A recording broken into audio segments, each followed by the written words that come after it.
deuxième réunion publique. Donc je vous remercie d'être venu un samedi matin alors qu'il fait si beau à l'extérieur. Alors, donc ce matin, alors beaucoup de gens m'ont fait des remontées. Donc vous allez voir qu'au fur et à mesure du déroulé, je vais répondre aux questions qui m'ont été posées concernant la liste, notamment, concernant les affiches, concernant le comportement par rapport à certaines autres personnes. Donc je vais vous faire un petit résumé de la façon dont ça va se dérouler ce matin. Donc je vais faire juste un petit quart d'heure de précision, mise au point, vous l'appellerez comme vous voulez. Ensuite, plutôt que de présenter une liste de personnes, on a souhaité plutôt vous présenter le résultat du travail des groupes. Donc on a plusieurs groupes qui se sont formés au sein de l'équipe, et donc on va vous présenter le travail concernant 4 grands points qui nous sont chers à Loris. Et on terminera par une période de questions. Donc si vous avez des questions pendant les interventions, c'est peut-être bien de les garder pour la fin, comme ça permet aux gens qui veulent juste écouter ce qu'on a à dire de pouvoir partir après. Et ensuite, à la fin de la réunion, on va vous proposer une petite surprise. On n'a pas fait de pot républicain, on fait autre chose, puisque ça fait partie du programme de notre campagne. Donc à partir de 11h15, 11h30, vous aurez une surprise qui sera là-bas au fond, qui pour le moment est cachée derrière le comptoir. Alors, quelques règles de fonctionnement pour le bien de tous. Pensez à éteindre vos portables ou à les mettre en vibreur si vous attendez des appels importants. Donc les questions seront en fin de séance. Et logiquement, on devrait avoir fini entre 11h15 et 11h30.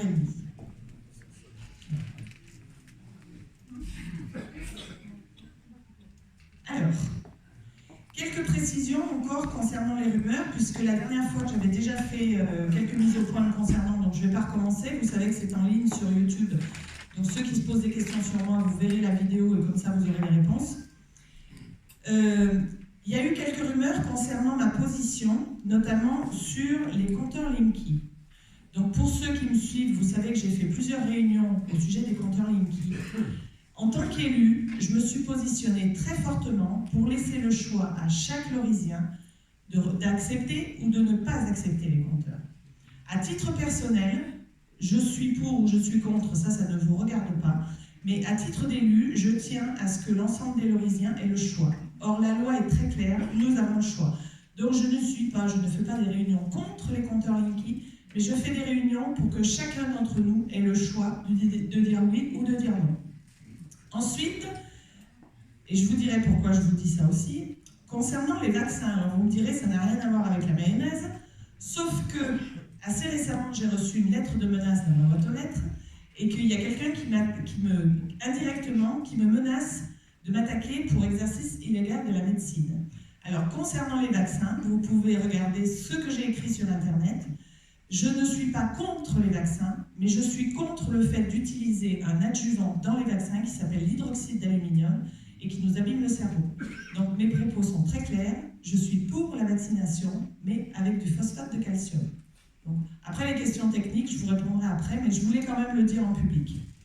Autre sujet, les gilets jaunes. Vous savez qu'à l'époque où le mouvement a commencé, je me suis investie tout simplement parce qu'en tant qu'élu, il me semble de mon devoir, lorsque le peuple descend dans la rue et lorsque le peuple souffre, de m'investir avec ces gens-là. Donc il se trouve que c'était les gilets jaunes. Si demain c'est les cravates bleues ou les pantalons rouges, je ferai exactement la même chose, tout simplement parce que quand on a des gens qui souffrent, nous en tant qu'élus, on se doit d'être à leur côté. Et pour ceux qui ont déjà entendu mes interviews, notamment les interviews que j'ai faites dans les écoles à Paris, il est très clair, de mon point de vue de citoyenne, de plus élue, que tant qu'il y aura des retraités qui crèvent de faim, tant qu'il y aura des jeunes qui se feront piquer leur maison par les banques, je les défendrai, je serai dans tous les mouvements qui concerneront ce genre de position. Et par rapport aux gilets jaunes, alors j'ai eu plusieurs personnes qui m'ont sollicité. Alors la première fois, je vous avoue que je n'ai pas cru. La deuxième fois, j'ai dit, bon, il faudrait peut-être que tu regardes ça de plus près. Alors, certaines rumeurs disent que je suis allée en Italie rencontrer le Front National, notamment M. Salvini, et que dans les chaumières, il se pourrait bien qu'on ait une histoire tous les deux. Alors, que les choses soient très claires, d'abord je l'appelais Antonio Salvini, c'est pas du tout Antonio Salvini, c'est Matteo Salvini, et à l'époque des Gilets jaunes, les gens qui étaient dans notre région ont rencontré Di Maio. Donc, rien à voir avec la mayonnaise, si je peux m'exprimer ainsi, mais je ne suis pas du tout proche ni de Salvini, ni de Di Maio. Et pour finir, alors ça c'est pas une partie très drôle, mais comme ça vous le saurez, vous saurez ma position. Je vous montre un document que je n'ai pas le droit de vous diffuser parce que c'est un dépôt de plainte. J'ai dû, il y a 15 jours, déposer une plainte pour menace et pour insulte. Tout simplement parce qu'il y a certaines personnes qui se sont amusées à me vilipender, voire même un peu plus sur les réseaux sociaux. Sachez que c'est interdit par la loi, que c'est répréhensible. Alors au début, c'est vrai que je me suis dit, bon, des insultes, c'est pas si grave que ça. Sauf que quand on s'en prend à un élu, c'est beaucoup plus grave que ce qu'il y paraît. Donc la plainte a été déposée. Sachez aussi que j'ai réussi à retracer les gens qui étaient derrière, parce que quand vous mettez des choses sur Internet, on peut tracer facilement. Et que j'ai déposé certains noms, donc il y a 2 noms que j'ai déposés, mais donc ces personnes-là vont être entendues par les services de gendarmerie, et que systématiquement, quand il y aura ce genre de comportement, je ferai exactement la même chose. Et j'en viens à ma liste. Si je n'ai pas voulu la dévoiler plus tôt, c'est tout simplement parce que, ayant été victime, j'aime pas bien ce mot, mais en tout cas, ayant été assez souvent insultée, je me suis dit que les gens qui sont avec moi, ils allaient vivre absolument la même chose et je trouve ça indigne. Donc, les gens de ma liste, pour le moment, sont protégés. Certains vont se mettre en avant aujourd'hui. D'autres sont seulement des professionnels et vont venir aujourd'hui vous présenter l'issue du travail, parce que dans la liste, il y a des gens qui sont de l'ORIS, il y a des gens qui sont de l'extérieur, et on fait venir aussi des intervenants professionnels de l'extérieur. Mais en tout cas, toute personne qui s'en prendra aux gens qui sont dans mon groupe verra exactement la même chose, c'est-à-dire qu'on déposera des plaintes. Personnellement, je trouve ça un peu lourd d'en arriver là, mais je pense qu'aujourd'hui, on peut, en tant que dans une campagne, on peut aussi se battre d'une autre façon. On peut aussi se battre avec des projets. On peut se battre avec des présentations, voilà, comme on va vous faire aujourd'hui. On peut proposer des choses, et il me semble que dans l'urne, ce qui prime, c'est pas de voter pour une personne, mais c'est de voter pour un projet. Les projets que nous travaillons, et j'en reviens aussi à la liste est issue de gens de l'ORIS. Vous verrez qu'il y a des gens que vous connaissez. Ces gens-là, à un moment, ils ont dit « Moi, j'ai pas trop envie de me mettre en avant parce que j'ai pas du tout envie d'en prendre plein la tête. » Et je les comprends. Aujourd'hui, vraiment, je les comprends. Donc, on est là pour faire bouger notre village. Je crois que le point clé de l'ensemble des gens qui sont dans mon équipe, ce sont des gens qui sont amoureux du village. Donc, j'espère qu'on va rester sur cet amour du village, trouver des solutions pour faire changer ce qui ne va pas, embellir ce qui va déjà, et faire en sorte qu'on soit vraiment mieux ensemble. Donc, j'en ai terminé par rapport à ça, je crois que j'ai tout dit. Voilà. Donc, juste une petite précision encore par rapport à la façon dont on a monté cette liste.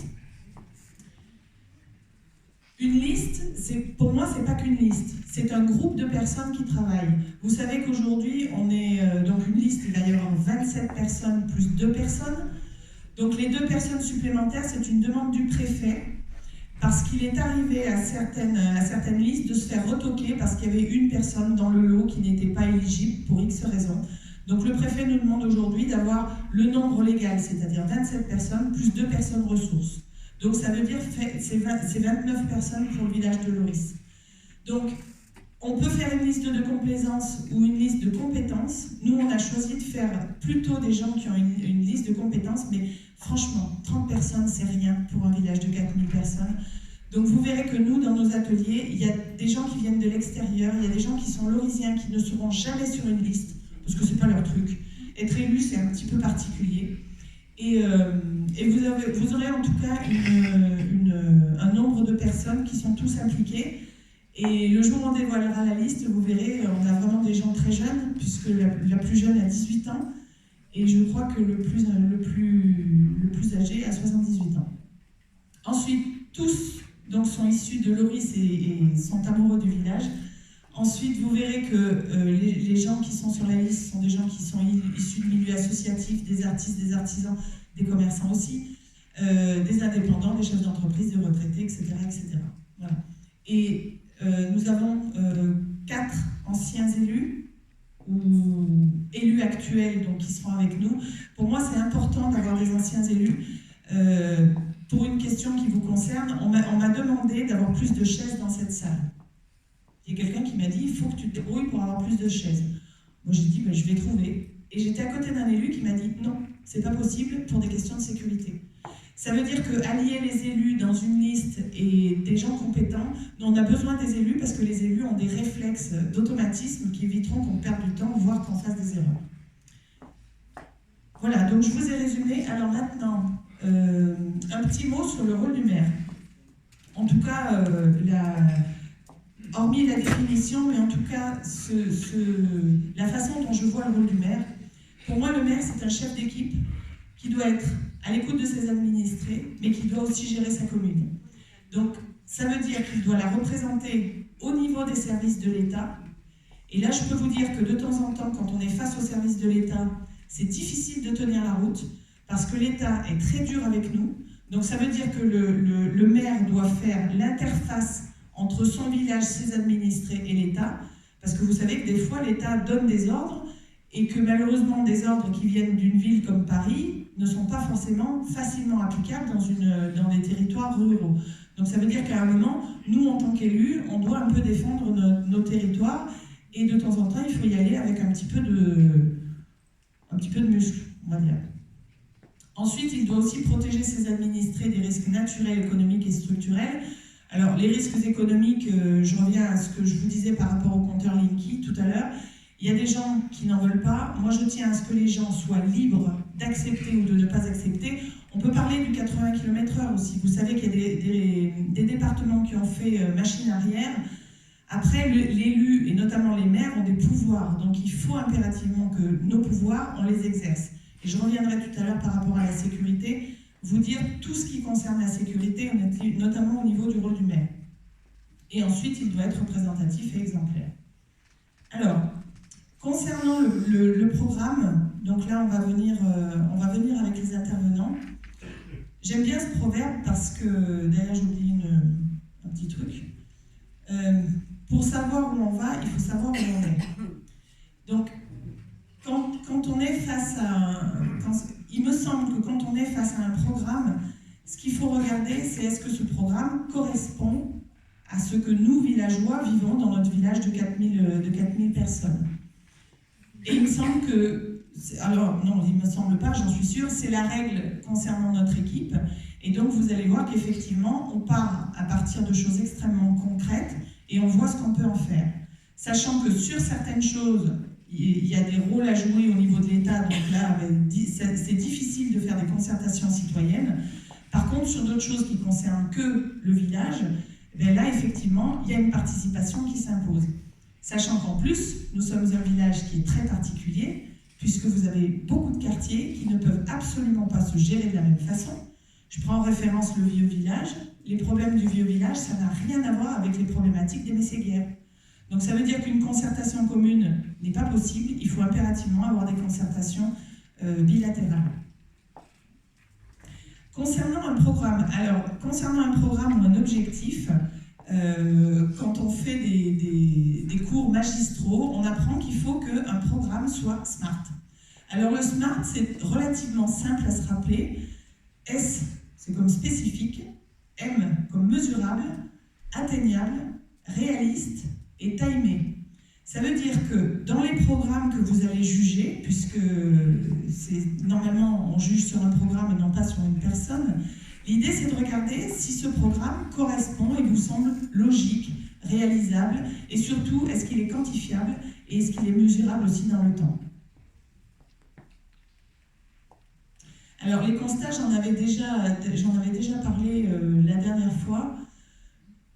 Donc juste un petit rappel sur quelques détails parfois qui nous pourrissent un peu la vie à Loris. Donc toutes ces choses-là, les constats entre guillemets de choses qui ne vont pas aujourd'hui, c'est exactement ce sur quoi on travaille pour améliorer. C'est-à-dire que dans notre programme, vous aurez la réponse à ces constats-là. Et notre commune, d'où la difficulté d'arriver à la gérer correctement, ça je l'avais déjà dit, mais pratiquement 4000 habitants, 750 hectares de forêt. Donc ça veut dire qu'on se retrouve dans on a une richesse qui est extraordinaire à Loris. On a des choses qui sont magiques.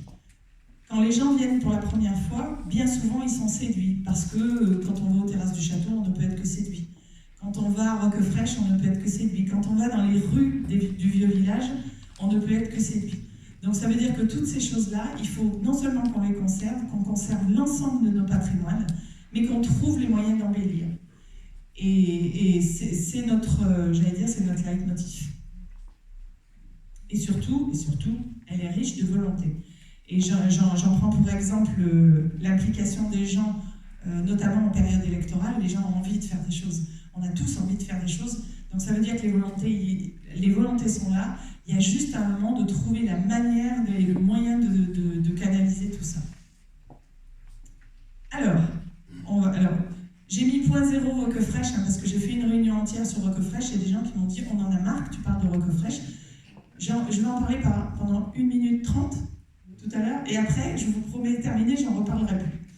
Ensuite, on va parler de développement durable. Donc là, ce sont des intervenants qui vont venir vous en parler. De l'urbanisme, du tourisme, de la culture et de la vie associative. Et enfin, je terminerai par un pavé relativement complexe, par la sécurité.